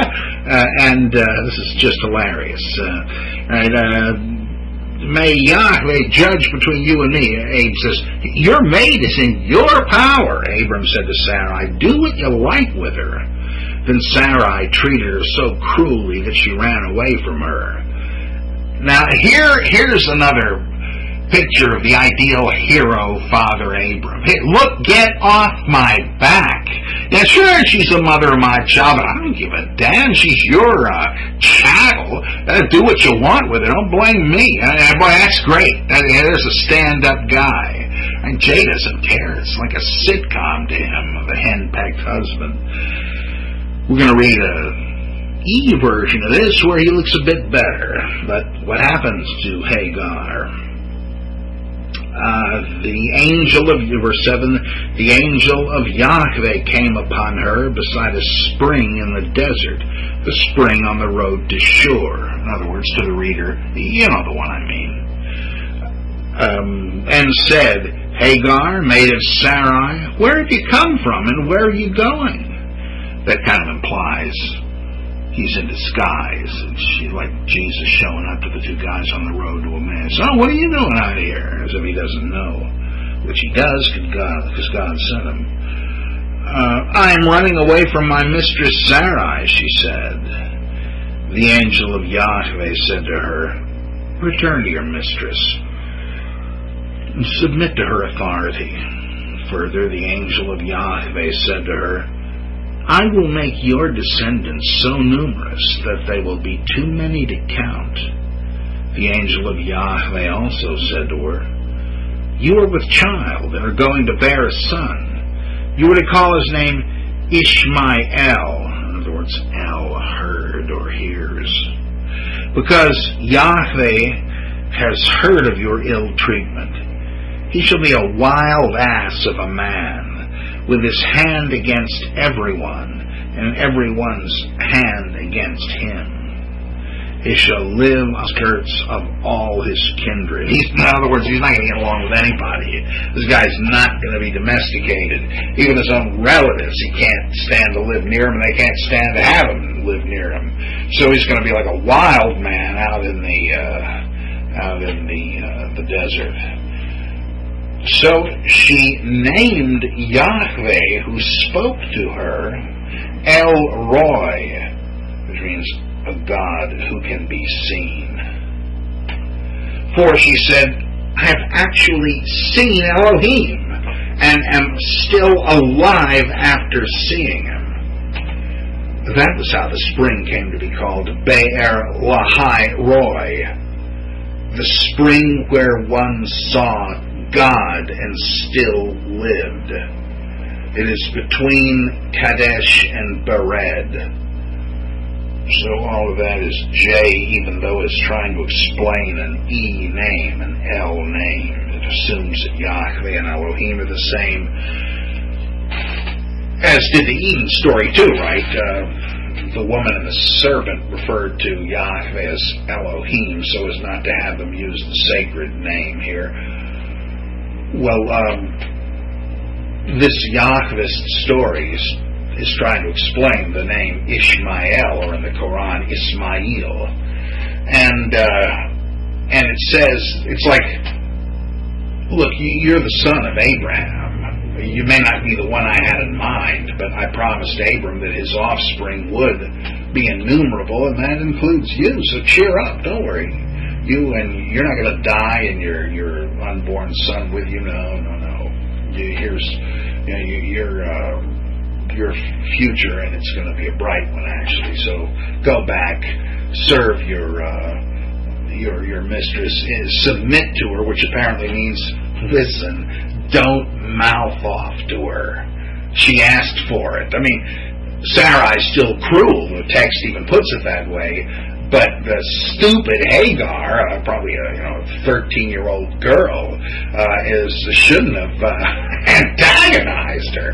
And so the angel of Yahweh says, look, be smart. Use your head. Submit to her. You won't have this trouble. Don't worry. God's got big plans for you. Actually, I have big plans, because the text certainly assumes that, just as Hagar does, that if you've seen the Malachi, the angel, the messenger of Yahweh, you saw Yahweh. I mean, did you or didn't you? Karl Barth is exactly right when he says that in the incarnation of Jesus, of God in Jesus, God both reveals himself and conceals himself. Could you really stand the real thing? As it says in the great rabbinic story of the four who entered paradise, you might be driven mad at the sight of Yahweh. And that's what panic comes from. The ancient Greeks understood there was more to deity than these little gods wearing togas and having goat feet. Pan means all. If you were to see the divine all, the wholeness, it would be too much. It would blow your circuits. You would go into hysterical insanity. Great book about that, a great novella about that, is Arthur Macken's The Great God Pan. You got to read it. Well, this has a lively sense of that, and Hagar says, how can this be? I've seen God, and I'm still alive to tell it. There's this back and forth thing throughout the Pentateuch where it says, like when Moses says he wants to see Yahweh says to him, look, no man can see me and live, but I will let you see my back as I retreat. He goes, okay, that's good enough, I guess. Well, if he saw his face, he wouldn't survive it. That is powerful stuff. And so there's that stated, so you would expect that nobody would wind up actually seeing God and surviving, but occasionally people do. Samson's parents, same thing. Have we really? Surely we're going to die. This was the angel of God. Manoah says, and his wife says, look, that can't be. I know what you mean, but he came here to tell us our future. We obviously have one. He's not going to kill us, or he wouldn't have shown up to tell us, right? And her wisdom prevails. But why is it that they don't die? Well, he's taken human form, obviously. Moses, it says, is unlike anyone else because the Deuteronomic writer says, well, actually, he did see God face to face in the tent of meeting, whereas the earlier author said, no, not even Moses could. But they got up in the stakes. But for everybody else, no, you just got to see him in the form of an angel, a messenger. So, yeah, in one sense, you've seen him, in another, you haven't. Not his direct likeness. But, haven't I said before, like in the Eden story, that God is pictured as a man here, completely anthropomorphic? What would be so shocking? Well, we get a hint of that in Ezekiel, the first couple of chapters, where Ezekiel has a vision of God in his throne chariot, and God is humanoid, but glowing with jewel-like radiance. And Ezekiel says, this was the likeness of the appearance of what he looked like. He hedges doubly and triply, saying, this isn't exactly it. No one can say exactly. But he was sitting on a chair. Fascinating.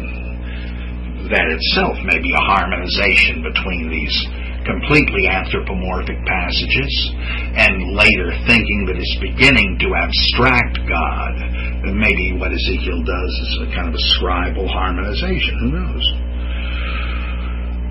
Okay, so God is represented as making a covenant with Abraham and making one with Hagar, kind of an unintentional one.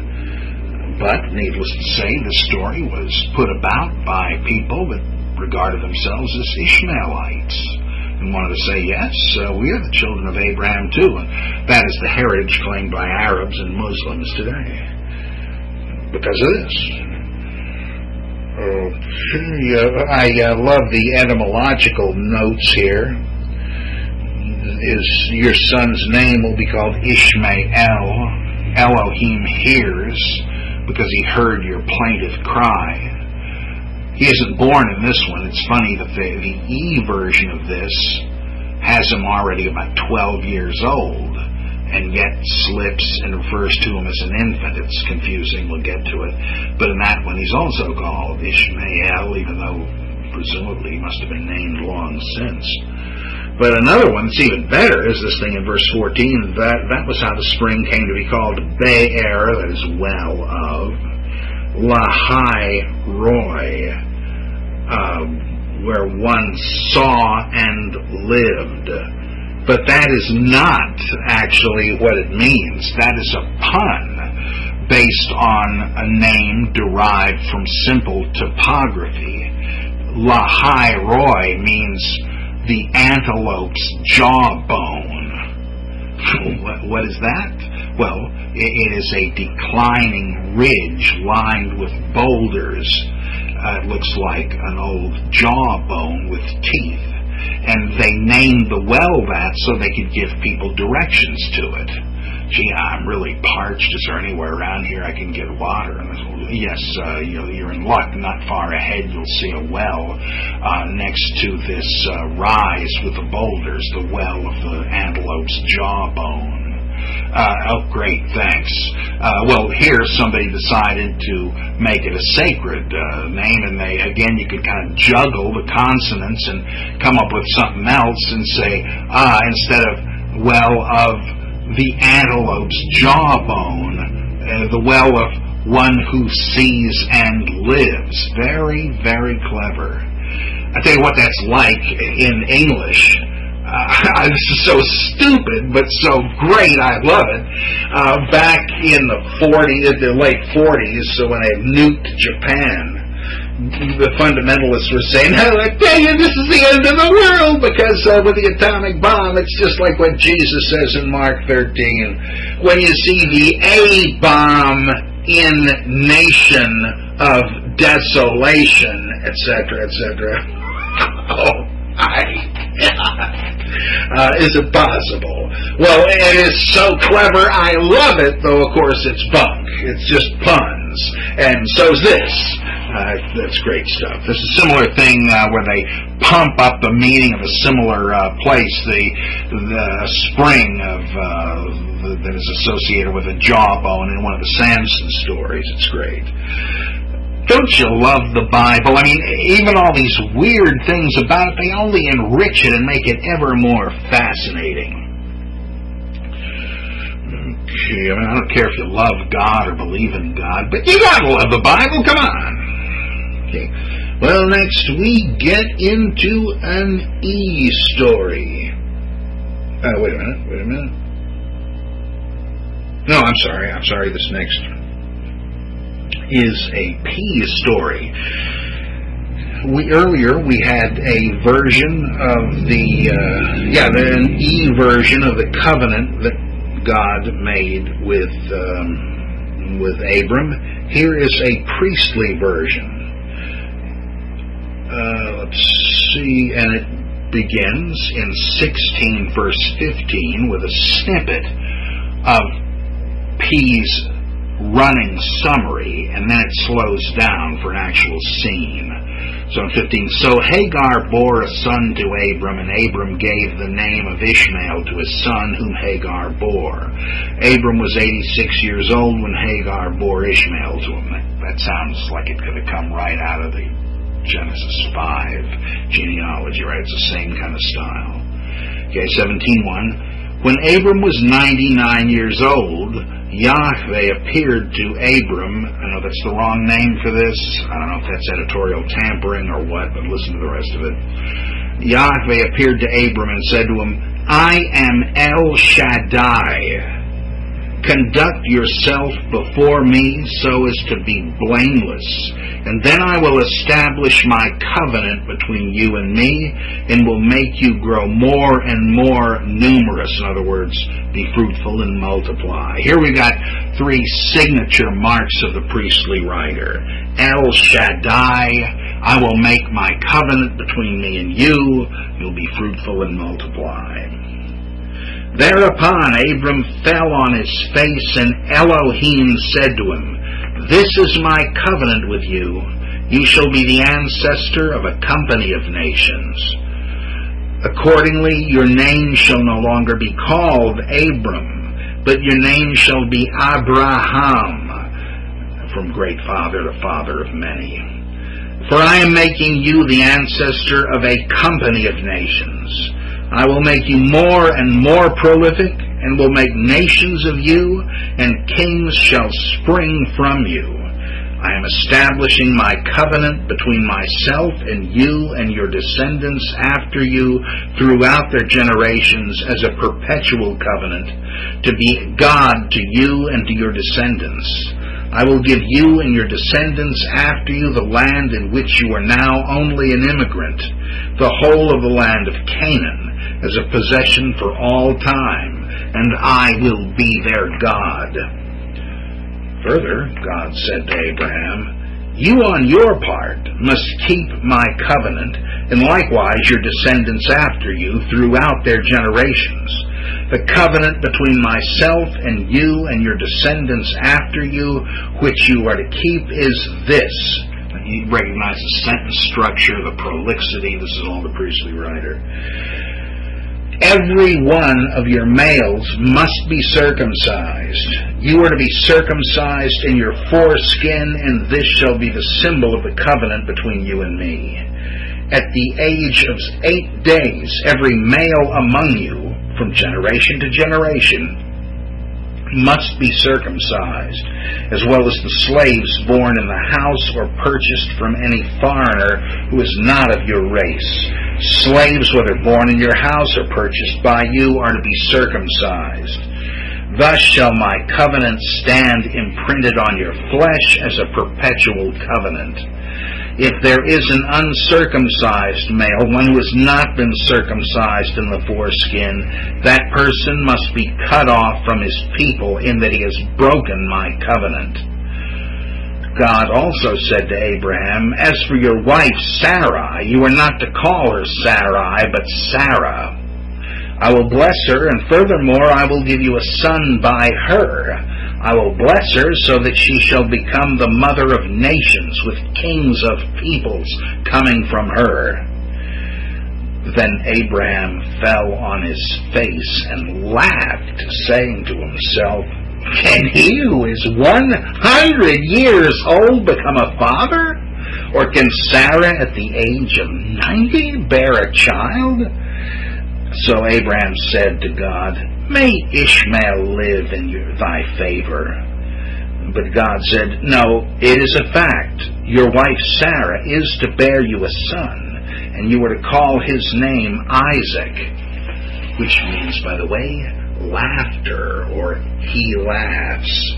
Little hint there, right? I'm going to make you eat those words, or more precisely, those chuckles. You're laughing at this, you will see it happen, and you'll name him Laughing Boy. I will establish my covenant with him as a perpetual covenant for his descendants after him. With reference to Ishmael, I have heard you, and will indeed bless him. I will make him prolific, and will make him grow more and more numerous. He shall be the ancestor of 12 princes. I will make a great nation of him. By the way, we will later hear the names of those guys, if I'm not mistaken, and that means that there was an Ishmaelite Amphictyony of 12 tribes too. Nor is that the only other one we read of in Genesis. I will likewise establish my covenant with Isaac, whom Sarah shall, or in Hebrew, Yitzhak, I love that, whom Sarah shall bear to you at this time next year. Having finished speaking with him, God left Abraham. Then Abraham took his son Ishmael, and all the slaves born in his house, and all those purchased by him, every male in Abraham's household, and circumcised them in the foreskin that very same day, as God had commanded him. Abraham himself was 99 years old when he was circumcised in the foreskin, while his son Ishmael was 13 when he was circumcised. That very day was Abraham circumcised, as well as his son Ishmael, and all the men of his household, the slaves born in the house, and those purchased from foreigners were circumcised with him. How many times are you going to repeat that, P? Here is, of course, the P covenant of circumcision. It does not say this was the invention of circumcision. Certainly wasn't. People had been circumcised in other cultures for a long time, but again, this does not deny that, right? It simply says this is going to be the brand of the covenant.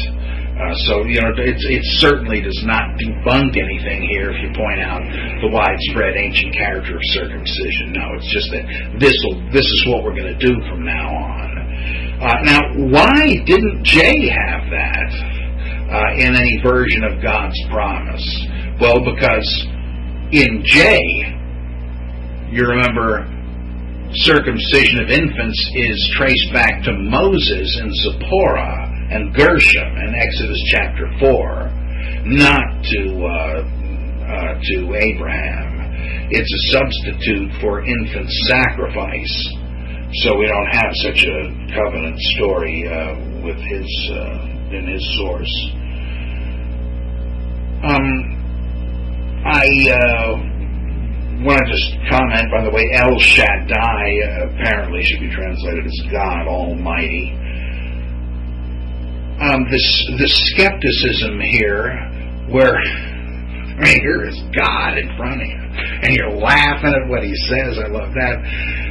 And God says, yeah, you laugh now, you'll see what I'm talking about. This is one of several stories that try to explain Isaac's name, meaning laughing boy. We're going to see a few more. Of course, the original reason for that is that Isaac was the son. He who sits in the heavens laughs, the beaming, laughing, smiling, shining face of the sun. That's going to have a lot to do with Abraham trying to kill Isaac and being unable to do so later.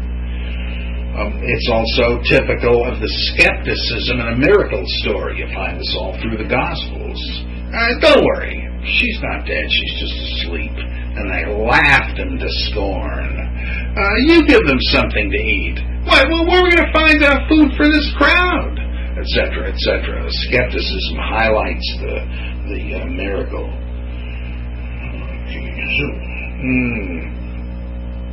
The Ishmaelite covenant and the now this is an increasing agitation for Jews and others to drop circumcision, that it's pointless mutilation. If I were you, I would leave that one alone. There's more to this than just issues of hygiene. I'm not even sure those are legitimate issues. But I would just leave that one alone. You're getting perilously close to anti-Semitism that way. Just let people do what they want to do. Don't be like Kramer. All right, now we get into one of my favorites, the preface to the story of Sodom and Gomorrah. However, that is such a major thing. Let me just see if I want to depart from the regular order again here. By the way, I said that I was introducing the type scene that we would find, and that we had found already with Moses in Exodus meeting the daughters of Jethro. Well, the business about Eliezer of Damascus, that's what introduces it. That's actually going to be a little later, and yet even that was a little too long for our purposes here. But just so you know, I'm not completely losing track of my senses. Let's just see if we can get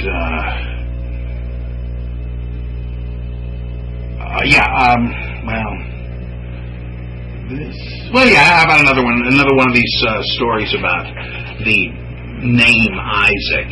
Let's skip over to Genesis 21, 1 through 7. I know this is out of order, but it's topically, it fits. 21:1, this is a priestly story. Yahweh dealt with Sarah as he had said. Yahweh did to Sarah as he had promised. Sarah conceived, and at the time that God had indicated, she bore Abraham a son in his old age. Abraham gave the name of Isaac to his son that had been born to him, whom Sarah bore him, and as God had commanded him, Abraham circumcised his son Isaac when he was 8 years old. Abraham himself being 100 years old when his son Isaac was born to him. Sarah said, God has made me a laughing stock. Everyone that hears of it will laugh at me. Whoever would have ventured to tell Abraham, she added, that Sarah would be giving suck to children, and yet I have borne him a son in his old age. So there's and then right after that, we got another one trying to account for the name, Laughing Boy. Verse 8, so the child grew and was weaned, and on the, this is an E story. The child grew and was weaned, and on the day that Isaac was weaned, Abraham held a great feast. But Sarah noticed the son of Hagar, the Egyptian, whom she had borne to Abraham, playing with her son Isaac. So she said to Abraham, now the playing, some translations have mocking Isaac, and so there's another play on laughing. So she said to Abraham, this is a good thing to do. We'll look at the other version of the rescue of Hagar. She said to Abraham, and now we're in 21 verse 10, get rid of this slave girl and her son, for this slave girl's son must not share the inheritance with my son, Isaac. The proposal, however, was very displeasing to Abraham for his son's sake. And you see what's happened there? He has rehabilitated the nobility of Abraham. Oh, he doesn't like this. I mean, in J, the hell with her. I just stop nagging me. No, here, hey, wait a minute. We can't do that. It takes an intervention from God. God said to Abraham, do not be distressed for the boy and your slave.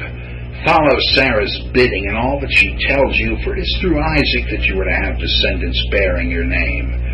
And she's right about that. As for the slave girl's son, I will make a nation of him too, because he is your child. We heard that in the J version, right? Only the angel of Yahweh said it to Hagar. Now God's saying it to Abe. 14. So next morning, Abraham rose early, and taking some bread and a skin of water, he gave them to Hagar along with her son, and putting them on her shoulder, he sent her away. So she departed.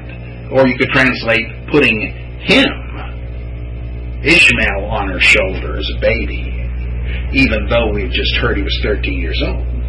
So the next morning, Abraham rose early, taking some bread and a skin of wine, he gave them to Hagar along with his son, and putting them on her shoulder, he sent her away. So she departed and wandered about in the desert of Beersheba. Then the water in the skin became exhausted, and throwing the child under one of the bushes, which sort of implies he's an infant, right?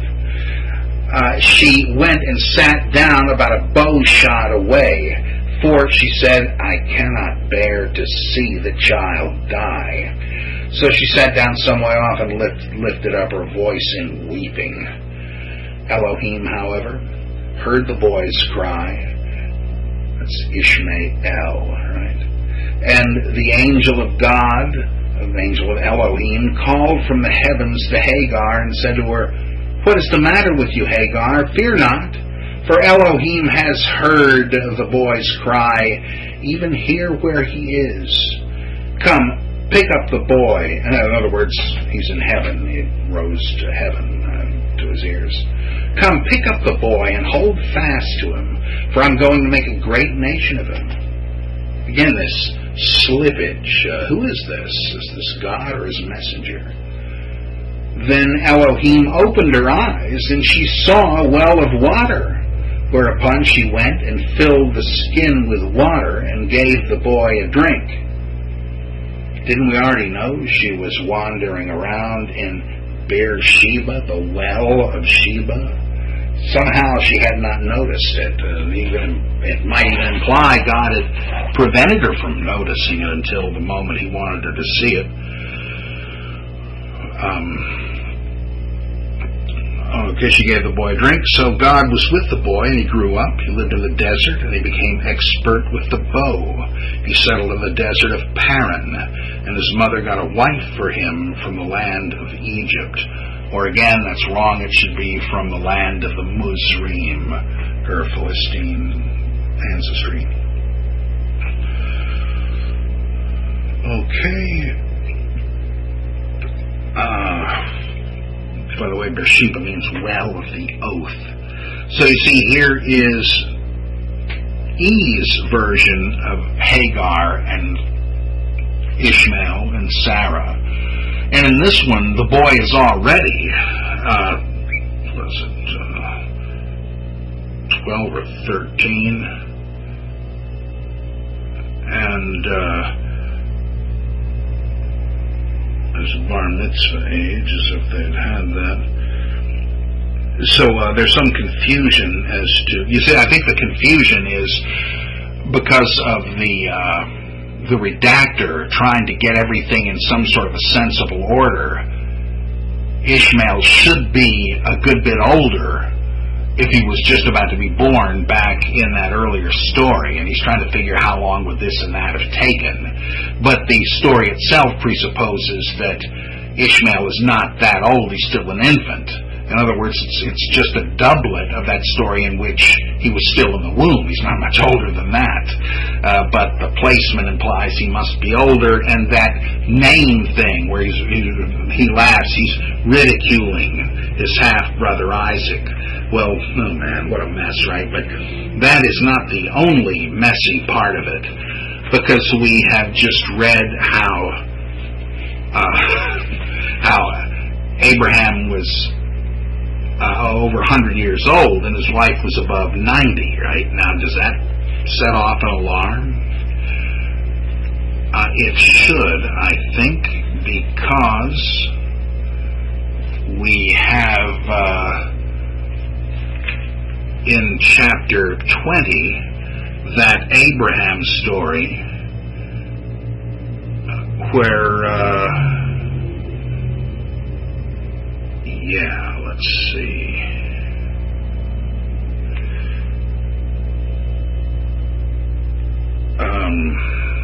I just want to get the right verse. You can see I'm kind of winging it here. Right. Let's see. Let's go back to 21. From there, Abraham set out for the region of the Negev, and settling between Kadesh and Shur, he established himself as an emigrant in Gerar. Since Abraham had said of his wife Sarah, "She is my sister," Abimelech, king of Gerar, had sent and taken Sarah, but God came to Abimelech in a dream by night and said to him, "You're going to die because of the woman you have taken, since she is married," and so on and so on.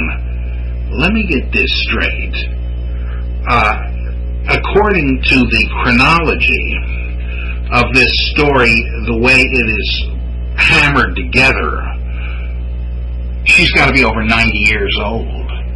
Can you picture King Abimelech's procurers saying, "Hey, Your Majesty, you got to get a look at this hot babe. She's only 90 years old." Hubba hubba, etc. Well, this is unintentionally funny, right? This is not supposed to be that way.